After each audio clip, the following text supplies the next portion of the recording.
très heureux de vous retrouver. Je suis toujours en balade. Voilà, petite promenade, retour de ma promenade. Cette fois-ci, on est sur le retour. Une des raisons pour laquelle les personnes manquent profondément de motivation dans la vie. À faire les choses, à poser les actions nécessaires, à se lever pour aller bosser, gratter. Parfois, on sait qu'on a une somme de choses intéressantes à faire, mais des actions qu'on doit poser, concrètes, on ne le fait pas. Et en fait, vous allez voir que très souvent, les personnes qui ne sont pas assez motivées, c'est qu'elles n'ont pas cette réponse à la question « Pourquoi profondément je fais ces choses ?» Il y en a qui choisissent des carrières par élimination, ou parfois on est dans une stratégie, vous savez, dehors-dedans, c'est l'environnement qui décide pour nous. Donc dans ces cas-là, il est clair que le pourquoi, il n'est pas obligatoirement présent.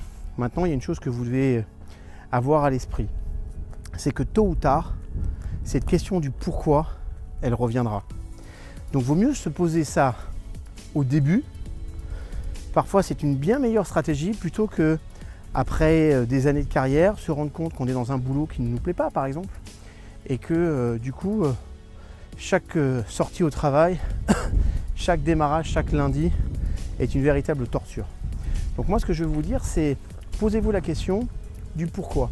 Et parfois, si on a pris des chemins, des carrières qui au départ n'ont pas été choisies, vous n'êtes peut-être pas rentré au départ pas avec le vrai bon pourquoi, mais vous pouvez choisir consciemment aujourd'hui d'en avoir un intelligent.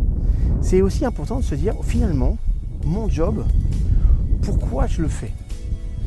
Par exemple, ça m'est arrivé d'avoir des managers qui disaient, vous savez, moi, j'ai pas exactement mon métier, je travaille dans l'univers de la poste ou des choses comme ça, des télécommunications.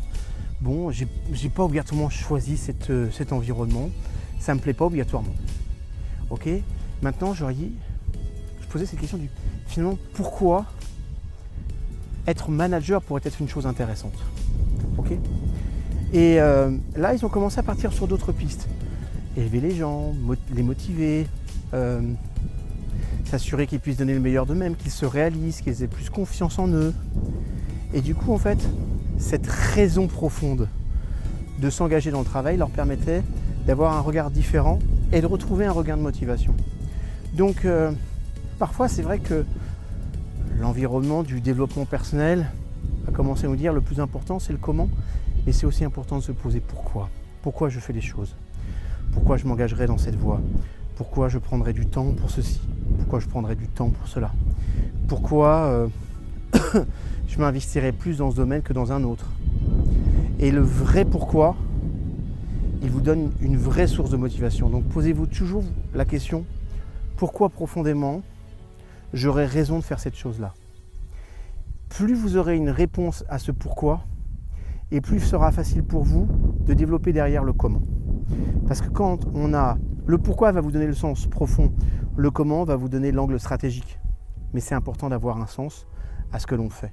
Si vous donnez du sens à ce que vous faites, je peux vous garantir que tout le reste suivra derrière. Donc posez-vous cette vraie question du pourquoi. Pourquoi je devrais faire ces choses-là? Et après, vous verrez que tout le reste va rouler. Je continue ma promenade, je vous aime et je vous retrouve sur une prochaine vidéo. Hop! Allez, cours! Allez ma fille! Allez! Allez, je te filme! Allez!